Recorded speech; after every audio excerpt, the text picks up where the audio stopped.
Bonsoir, bienvenue dans votre émission Congoli. À la présentation, c'est Fiston G, l'international, le prince de Jams. Le bien était celui qui combo bateau, Barco, Silica, nous disons stop à la haine. Autrement dit, tout beau motif ma biologie, mais tout le bien était voisin en ballot, Bouka complexe. Et oui, pour votre plaisir ce soir, nous avions reçu Kevin Mwandi Mbenga, le Mégatron cible. Le bien était avec Kevin Mwandi Mbenga ce soir. Tu connais Barco, le Bélaman solo, il y a été ayo. Et na cadre car babete nanya teyami été ayo ipone te nani quoi ce que qui combo bateau Barco Silica alors il ka tembo nzamba bareal ce que après fongola biso masolo teleka let's go now.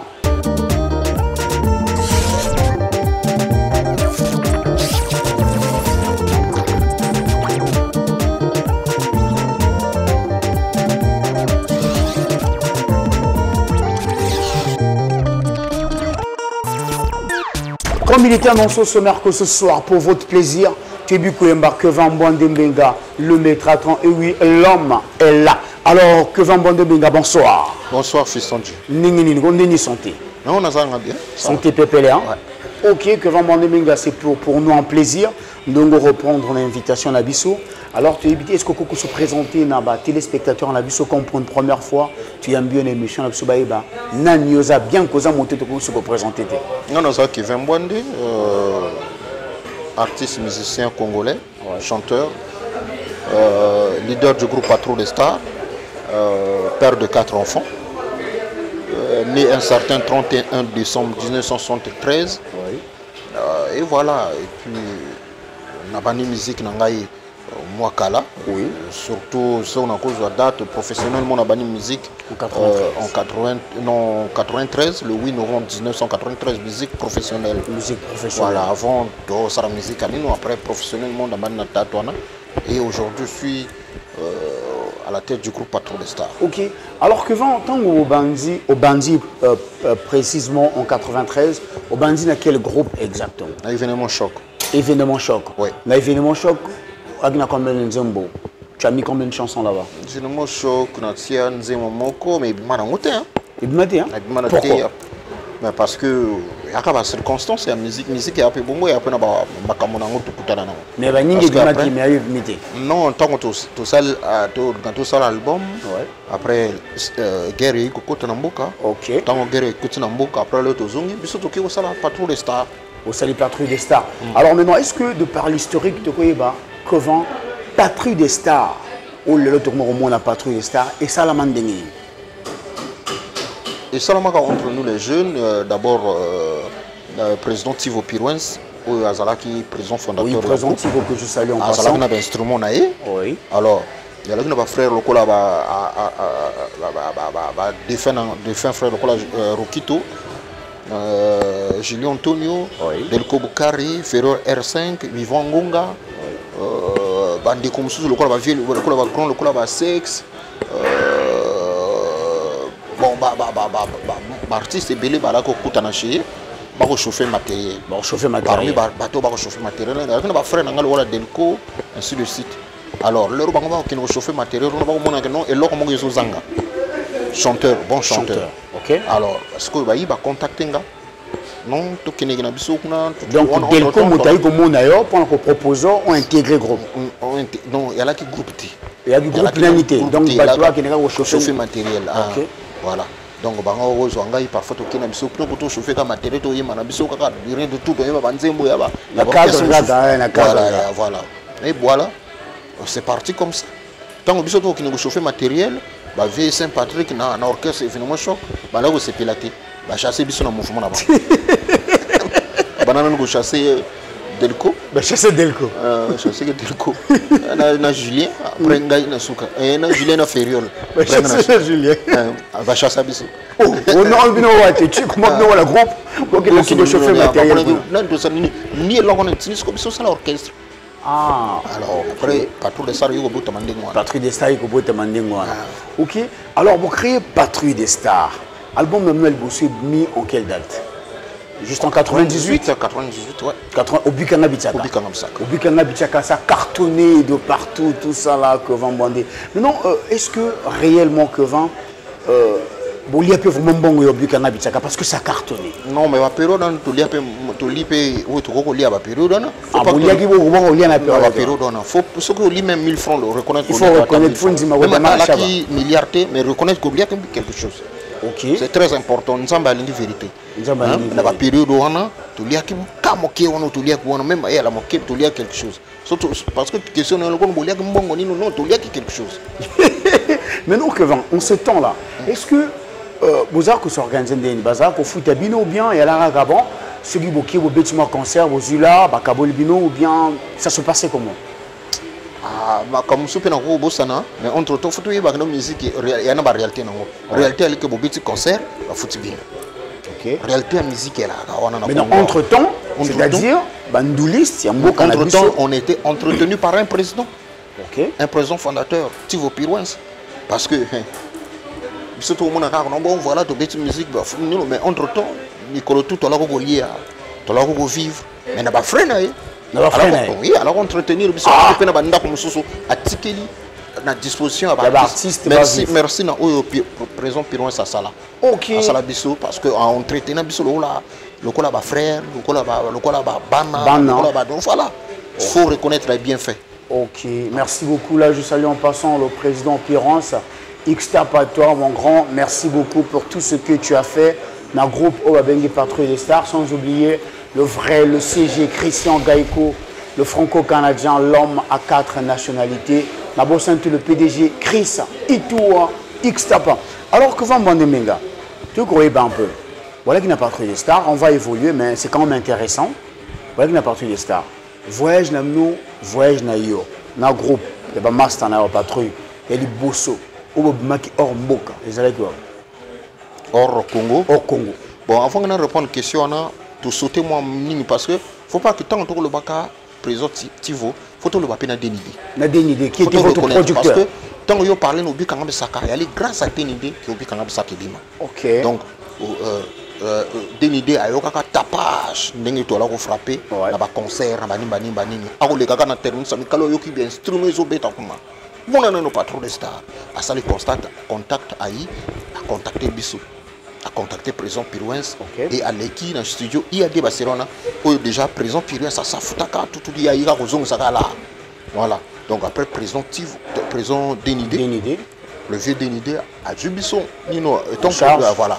Et puis, il y a Saka, des salariés. Ça y est, tapage. Et voilà. Donc, il faut vraiment remercier aussi le grand frère Denidé. Parce que grâce à Denidé aussi, il y a énergie. Effectivement. Voilà.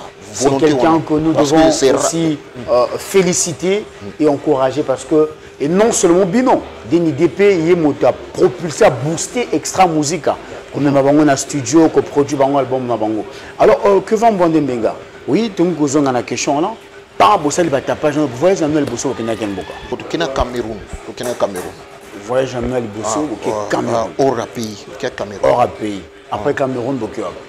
Ah bon, Cameroun, tu vas Sénégal, tu vas Paris, tu vas vraiment tu vas Moké Belé, Guinée équatoriale, vraiment tu voyages vraiment. Ça livre vraiment tourné. Voilà. Ok.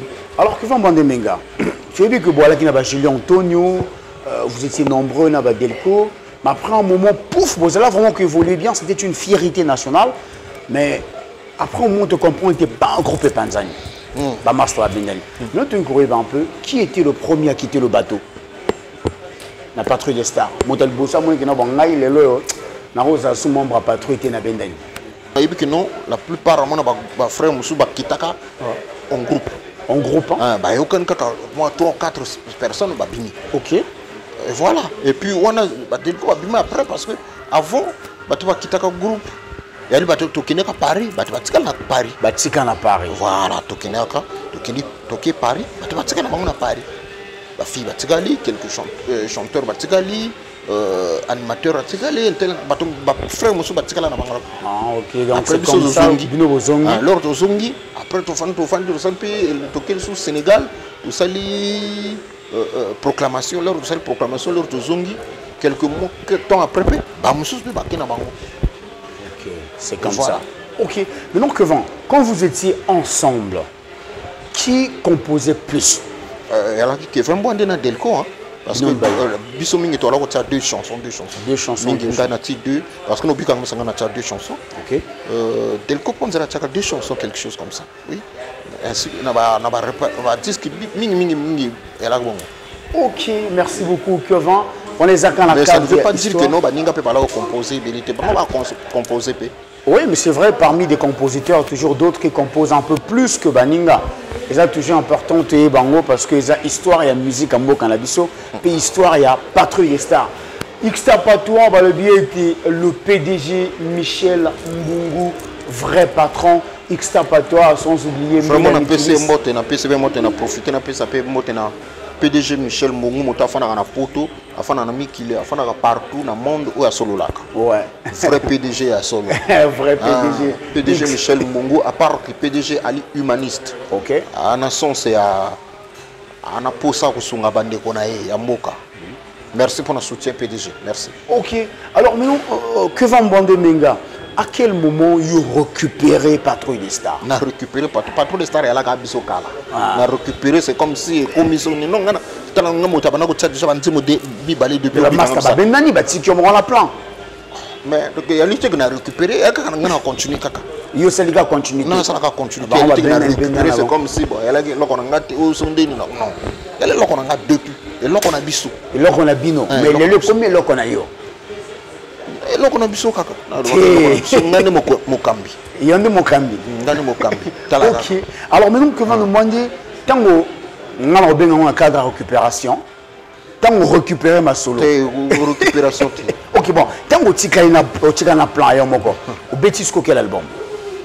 Banaki na élévation totale. Élévation. Le salon au Sénégal, la prison d'Enidé toujours. La prison d'Enidé. Élévation totale, après élévation totale, tout ça là qui kanganzo tout.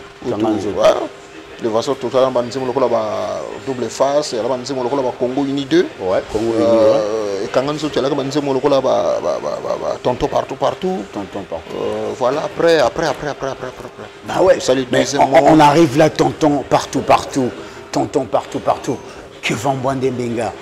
Inspiration tonton partout on nous envoie. Quand on a inspiration et artiste a déjà inspiration. Quand on a mouna, quand on a les tambola, on s'inspirer, inspiration et yakaki. Gloire à Dieu, tu vas accepter un aboma. Voilà. Danger. Que va Mbande Menga? On dit que Borwana et le Kabatou Makamola. Borwana ou bien Nzemboa? Nzemboana. Il nous Kabatou Makamola. Mboko, tonton partout. Et on dit que tonton partout. Tonton partout. Non, et ça l'a bien payé conseiller et discipliné un peu bateau sous. Là on vient nga Aimé Wilfried Bininga. Ouais. Ah, comme le l'homme ministre. Oui. Naïba Kay ministre terre. Aimé Wilfried Bininga vient nga vraiment quoi. Avant la ministre. Et là vient nga mususu colonel Serge Boa. Le flegmatique Serge Boa. Le flegmatique DGSP Serge Boa. A betanga de solo tonton partout. Non, petit vraiment il sera pas se discipliner. Il va mystique, petit mystique.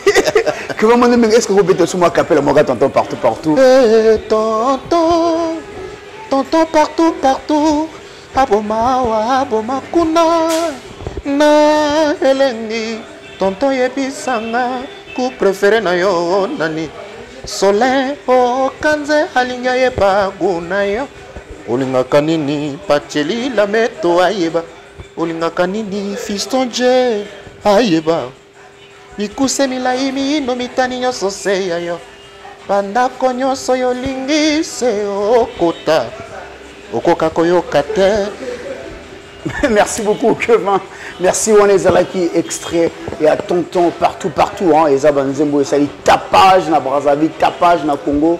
Tapage aussi ailleurs, vraiment ça a discipliné les gens pour le plaisir. Le billet était à Bananian sur Cape Town, Maman Viviane, l'écran géant de l'éducation, Little Step College, Xta Patois, sans oublier le big manager, le billet était Fabrice Ngoma, Xtapa.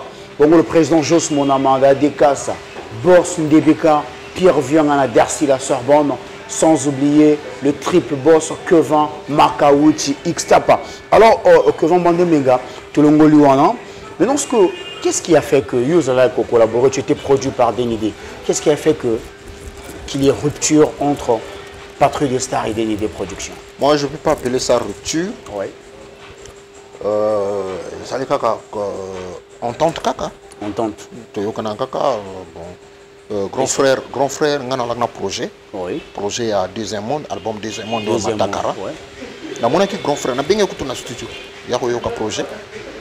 Mais le vieux n'était pas encore prêt pour ce projet. Ok. Or, musique, ils ont une vitesse. Na marque na bango. Parce qu'on fait une inspiration, il y a zela. Na zela. Non. Moi, j'ai préféré m'engager. J'avais un frère, un ami, qui était dynamique, qui était mon manager. J'ai proposé, oui, je dis, non, mon frère, je lui ai dit, c'est chez moi. Alors, mon frère, David, mon soeur, comme grand producteur, toi, tu as la capacité d'être producteur. Il faut être producteur pour tout produire les locaux, Et c'est comme ça. Bébé et créamment. Donc, on a pareil à la maison de bébé et tout. Ok. Le long on a dû artiste à talentueux. Donc, on a bébé. Alors, bébé, étant pareil à la maison, on a ali. Parmi les maisons, on a bébé et tout prod. Alors, on a dû talentueux, on a dit produire. Mais est-ce qu'il y a Arundima? Arundima, c'est mon frère. Mais c'est ton frère, mais pourtant, vous avez collaboré aussi ensemble. Après, la collaboration a mis fin. Avec le verre. Mais la famille reste la famille. Il y a Makambo. Makamango est bon. Makamandoule est bon. Et Simbité.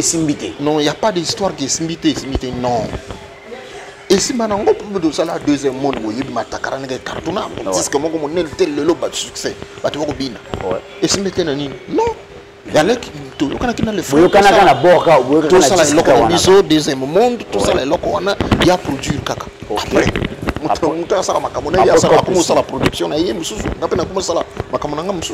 C'est comme ça, mais on est des frères, on est en bon terme, on est bien. La famille est bon. Parfois, on est des frères. Ouais, on reste frères. Vraiment des frères. Ouais, on reste frères. Ok, merci beaucoup, Willy Katembo Nzamba Barial. X-Tap à toi, le biais le président Serge Boyaka depuis Kentucky. X-Tap à toi, sans oublier Alvin Oualem depuis Californie. X-Tap à toi, la bande tout, il y a USA, au Balingaka, Congolais, appelé Fiston G. Alors que Van Bandeminga, toujours Této, comme on a été à you. Donc après, on a au Bétis sous quel disque? Après Matakara, deuxième monde, tout ça, on a frère, Bertrand Béberetou, le manager patron, le manager qui manage les managers. Ouais. Très fort. Après tout ça, tout ceci, il y a 312 métaphysiques. 312 métaphysiques. Ouais. Nakatuana, Nakoti Batu Mususu, partenaire Batu Mususu, équipe Nangé s'agrandir. Na joué éloge de soi icône à côté Nakati. Na joué Comte Brown à côté Nakati. Voilà. Ok. Maintenant que on comprend jamais un titre à disque nous à la deuxième monde. 32 quoi? 312 métaphysiques. Pourquoi on peut ça toujours comme un mystérieux qui sort un peu de l'ordinaire? Ah, heureusement, on a su comprendre que le but qui sort un peu de l'ordinaire. Ouais, justement, on a l'ingande que comment on appelle ça est sorti de l'ordinaire. Il faut apprendre. Parce que quand leur Batebele, métaphysique existait. Ouais. Mais Batebele, on a 312 métaphysiques. Batebele, ça la métaphysique, c'est quoi? Et ça allait bien et apporter quelque chose. Pas trop spirituel. Donc, grâce à... Pas trop spirituel. Oui, moi je suis spirituel. Vraiment, je suis spirituel. Ça, j'accepte. Moi, là, comme on a le Fouramba, Métatron. Ah, donc, parce que le combo, le Fouramba, donc, pour le bon nom, comme on a français, on appelle ça le Fouramba. Le Métatron, le Koimba, le Fouramba. Mokura matemo kitima mfintarin kavenga kona bantu ele manzao. Voilà tout combo. Combo. Ok, merci beaucoup Kevin Mbwande. Nanda natika moi Fiston G. On m'a Kevin Mbwande. Kevin Mbwande. Au sentir Mbwande. Koembal, le Framba, Métatron, Mokura matemo kitima mfintarin kavenga kona bantu ele manzao. Mbanzao. Taba komona ngai. Bino sikuba Fiston G. Le prince de Jams. Yoka, le prince de Jams. Trop moderne. Oh non. Vous êtes trop moderne. Le prince de Djambalaza modernité. Hein? Le prince de Djambalaza modernité. Le prince de Jams, c'est Djambala. Ah, le prince de... Donc là, le prince de Jams. Ah. Djambala. Ah, donc c'est comme ça. C'est comme ça. Ah, ça c'est bien. C'est quoi le prince? Prince va bien en non, il faut que vous photo du Goku Penza pour la James one photo du ok, c'est pas grave, donc nous rejoignons ce Pessango, nous rejoignons les agents à cadre. Nous avons que vous bandez, dans la minute où nous avons solo été à eux. Été à eux, le 18, comment dans la minute où on a toile, plan ébimi et béli.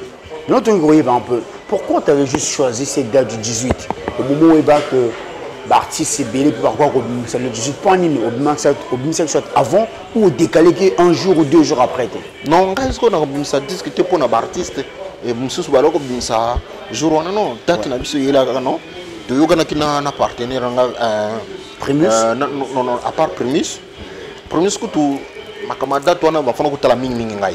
Ok. Bango vraiment les bracelets du Congo marque Primus, alors que la ming ngai. Na solo qu'on a partenaire à mon public comme Denis Bidens. Ok. De yoga n'a que tout, nous sommes les 18 comme il y a par un partenaire. Et le 18 c'est tout. Mais que 2020 a été une année meilleure pour toi, aux ambassadeurs et à Primus, pour toi, et ça l'ondénini. Au moins une fois, dans le cannabis, que non, vraiment, compagnie Morobo et Masanga, et pour un artiste, il y a Mboka, on va comme ça, ambassadeur, et puis Barba aider qu'on a Masolo. Merci. Vraiment, quand on a année 2020, il y a qui année Morobo, il y a bien pour Nanga et Lokuta. Il y a l'année Morobo vraiment bien pour Nanga, malgré Mototo a vraiment passé coup, mais j'étais là, grâce à Dieu, moi, pas si elle a qui n'était allégé. Merci dans le brasserie du Congo d'avoir pensé à moi. Je pensé que non, il faut aller à l'ambassadeur à Marc Primus. Ça est touché. Merci Nabango. Parce qu'on voit toujours la photo partout. Toujours la photo partout. Même beaucoup de photos. Beaucoup de photos. Les gambo. Ah, beaucoup de tout cas. Beaucoup de photos. Tout cas. Donc 2 matins, beaucoup de photos. Parce que Marc Primus a communiqué bien sur l'ambassadeur. Ambassadeur. Ok. Donc, Turubo, pour sentir Turubo, la brasserie du Congo, na Marc Primus.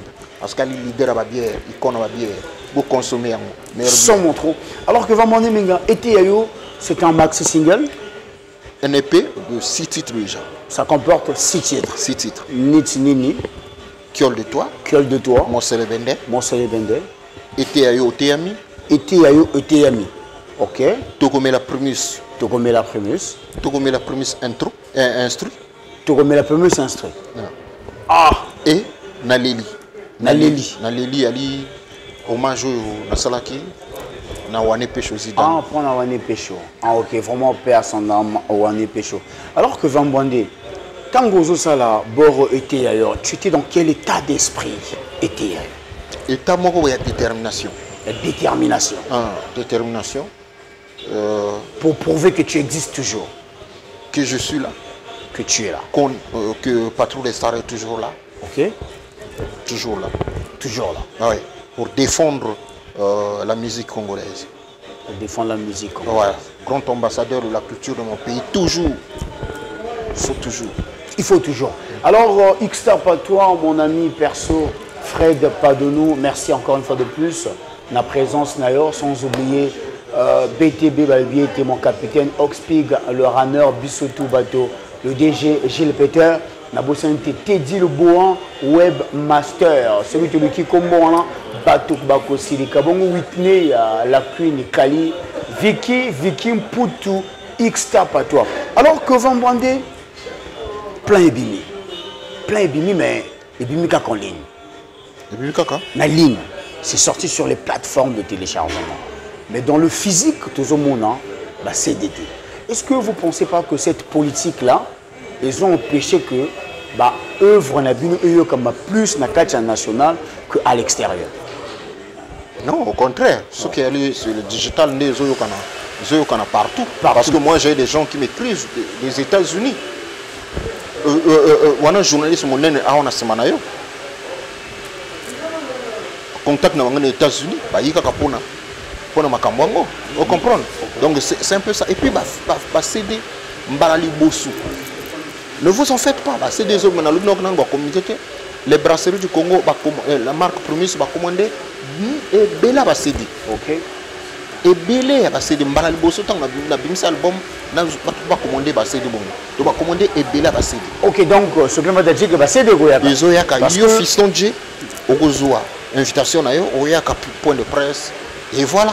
OK parce que population les non mais ba musicien la biso lelo ba communiquer na internet le biso ba tout message c'est ba musicien au kaba lo ba peka ba musicien lelo ba bimisa ba nino na internet té on sait même pas que c'est les gens veulent ba li eloko na contré. Et puis ces derniers temps on te voit tu communiques beaucoup sur internet que hier c'était pas comme ça. Merci donc elle va remarque donc na ko corriger alors. Merci. Ah non, c'est corrigé donc donc ça va déjà. Ça va déjà. Merci fiston J donc Constant au Sali ça va. Ah, OK. Alors maintenant que vend Mbande Mbenga tomoni au Sali clip il y a Mosele Bende. Mosele Bende. Tu es baki tu es bien on a générique encore ça la clip moko ya générique au lancé mon poni chanson rumba. Pourquoi cette stratégie? Pourquoi ce choix? Il y a parce que na confiance il y a projet na biso. OK. Confiance à Kiol de toi, confiance à Mosele Bende, confiance à Tomé la Première, confiance à donc pour moi tout il y a un répertoire na biso et puis tu peux choisir n'importe quel titre tout tient. OK. Mais à quand les autres clips? Voilà donc d'ici quelques jours à toujours tourner clip il y a chanson Prémisse. Chanson Prémisse. Toujours tourner en haut après tu vas te tourner donc toujours mata papa toujours mata. Quand tu parles côté Tukana, ça veut dire quoi? Que signifie trans il y a musique. Trans et ambiance. Trans et ambiance. Voilà. Trans et ambiance. Voilà. Ne croyez pas qu'il y a les origines. Il y a le côté Tukana, il y a le côté Tukana donc beaucoup que lengi. Tu crois que lengi. Côté Tukana. Voilà. Alors que veut me demander est-ce que tu crois que extrait à Mosele Bende ça sont marqué la moko à Mosele. Balanga talingi yo balanga Jonas. Malgré ma défaut na yo bébé na ko supporto bala nonga motema na ngai koma zoba ya bolingono zuwa yango sala nango nyonso yo lingi Mosele Bende ye Mosele Bende bolingo Jonas ominga na motema na ngai déborda nena ngoloka ngai ba chance pino ba oyo bokotaka banda kwa nganga na komona ngai Potikanga na pema Nalangwa lokanga ibangenge Atana bolingo kaka pasi Nania lokanga iba chance Atana bolingo male chance nalembi Nalembi nangai joro poma. Merci beaucoup Kevin Mbande Mbenga pour le plaisir d'habiller Tiabana tout et à Canada Eloge Mboussa depuis Montréal, Mobile Kito Konjoto Pete X-Tap à toi, sans oublier Jules Thierry Mokoko, l'espoir de Wendy depuis Montréal, X-Tap à toi aussi, la bonne sanité, le président IB du commerce depuis Pointe-Noire, X-Tap, dans la tendance, dans la talanga, ma belle, il y a bien en alors, président Mbande Mbenga, est-ce que je pense que il faut la minute où il changer forme, il y a un douleur, il y a un lelo.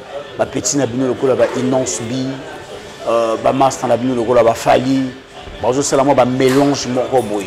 Est-ce que pour toi au moins que est nécessaire la musique à mboka na biso il faut fongama musique na biso ya bien mais de nos jours rumbezo qui na moi c'est hein té bino moto mona ke kenase et kenase musique rumba bien et kenase musique est bien musique na biso bien ba artiste bazo bosser au moins on va ça ba show ya tembe.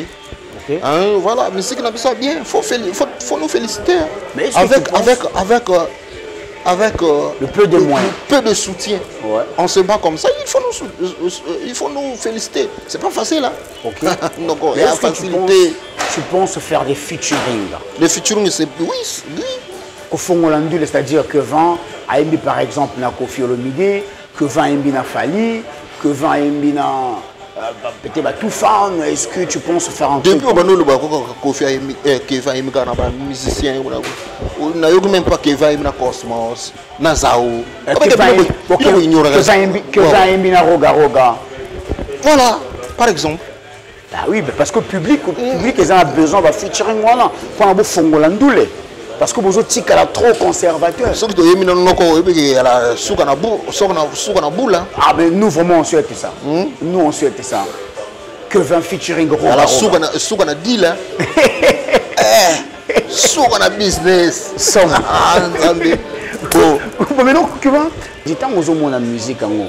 Aux hommes la maçon ils évoluent ou bien ils ont d'assima ou bien vous êtes toujours à quatre pattes ou bien. Non, pour moi, on a que l'artiste va ça la fort. L'artiste va ça va exister bazala. OK. Ce que le public paie et comment pousse ça l'artiste. L'artiste. Mais ce que le public pousse l'artiste, on dirait que le public a mis pas moyen. Ce que le bateau n'a pas moyen, faut pas y aller parce que le bateau a pas moyen. Ah ouais. Vraiment parce que musique. Au moins exemple aux opé ça on a. Bango bateau na bango batia bango moyen. On comprend. Musique à Congo Brazzaville parfois combattu. Na biso moko to combattre. Biso motema mabe. To combattre ngo ka musique mboka. Ba talon ezali hein. Ba talon vraiment toi na ba talentueux awa. Tout pour ça kaka ngo. Merci déjà. Tout le monde déjà le du Congo na marque promise déjà ba comme na idée à boy. À féliciter. OK, nous profitons à lancer un message à toutes les personnes de bonne volonté, patriotes, c'est-à-dire bateau baza vrai patriote, mourir la culture et mboka na biso.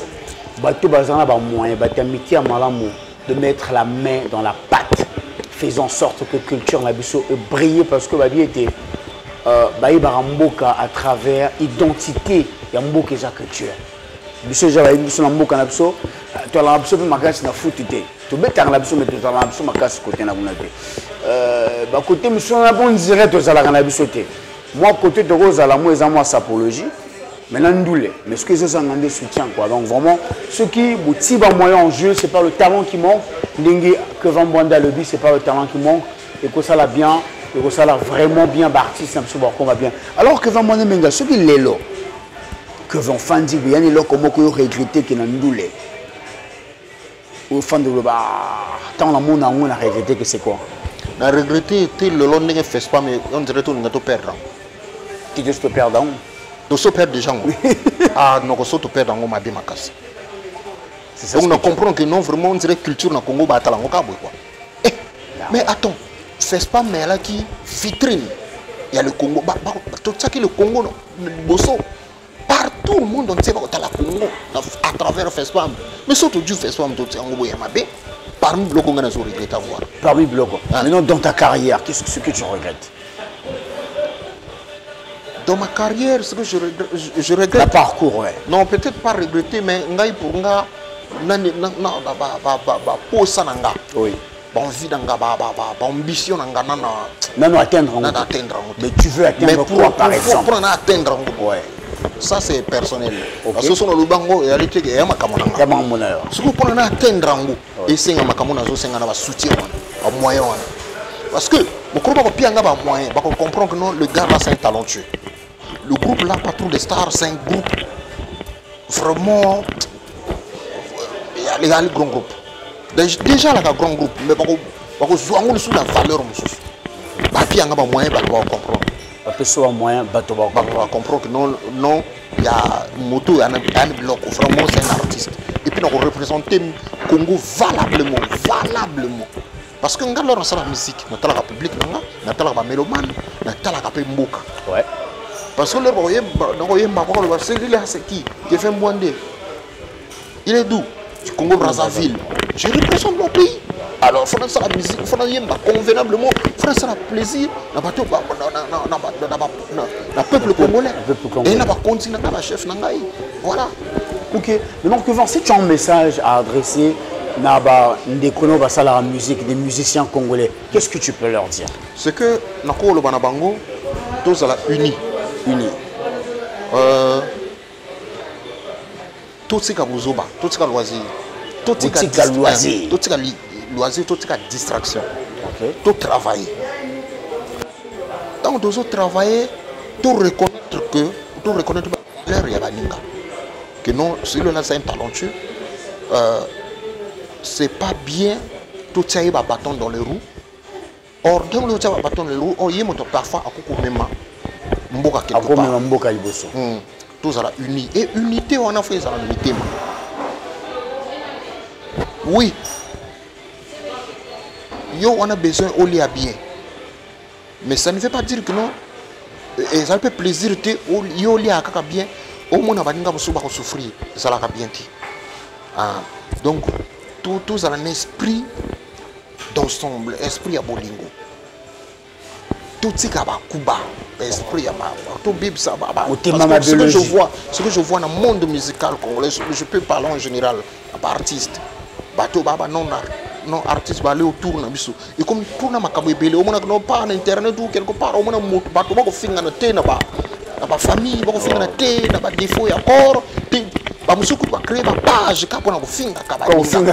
Mais ce qui si tu es artiste ou bien tu es culturel, tu te reconnais derrière ces histoires là.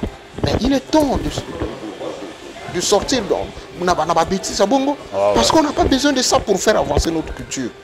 Alors bato musuku leur voici les artistes congolais. Moussala Bangwano, Kofinga Nakaka Kikili, pour les bêtises, au fond, Moninga de quoi?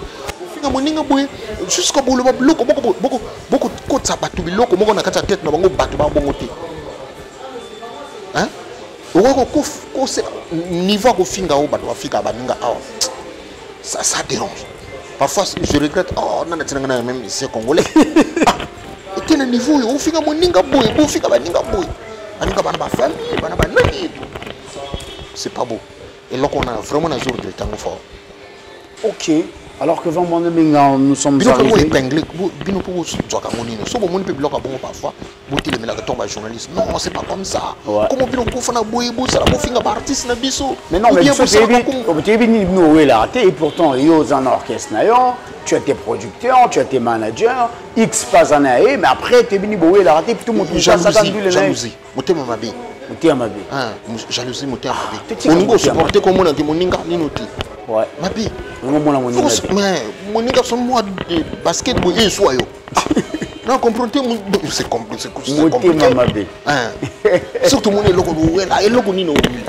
So ma bête Moninga bravo et puis au Kanda. C'est compliqué. C'est vraiment triste. Vraiment triste. Alors que vraiment nous sommes arrivés au terme, mais avant tout cas on a entendu un peu. À la date où nous allons quels sont les projets à court terme pour accompagner Maxi Single on a été. Non, tout ça dans la période promotionnelle, tout ça dans la communication et puis dans le bureau il n'y a pas tout les stars et les brasseries du Congo. Mais tu as un problème comme on il y a pandémie, motizo ça la biso moi système, c'est chaud. Mais la vie ne peut pas s'arrêter. Oui. Ah oui, le travail aussi ne peut pas s'arrêter. On va continuer à se battre malgré Yango. Mais il faut voir que non été ailleurs, ils allaient remettre contre pandémie.